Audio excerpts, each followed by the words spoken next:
مرين بيوليسا إثيوبيا مرسا خنا مري بيوليسا هند جليسا خان سبب سبلموت بيجانا هند همته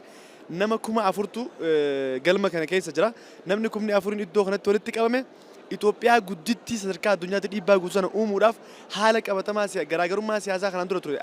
إلى الجامعة تين غراغرو ما تري ولو ما قالتي حالو تفعل سبب سبلموت بيجانا تكونغوني تري هندي إدو إتي غولا بمه إثيوبيا قدتين هاونسون إتين أمنو سركا بياتي سركا الدنيا تين دي باتين غورسان جرا كيسة تجرج جيزي أكدر جيسة تنس درج جيسة وانا تف دي باومبتو فدرالة تي وانا مسكت تري مادف أبتمني بي سكنتا خنا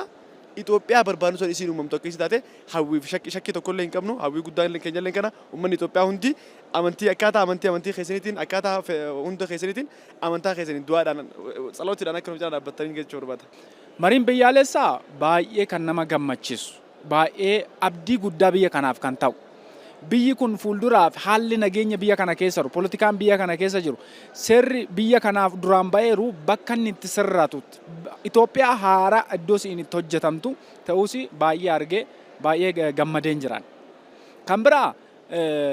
mariin kuni waan tokko qofaa miti kan bakka bu'u. Mariin kuni ummata muraansa qofa Amaara yookiin Oromoo qofaa miti bakka kan bu'u.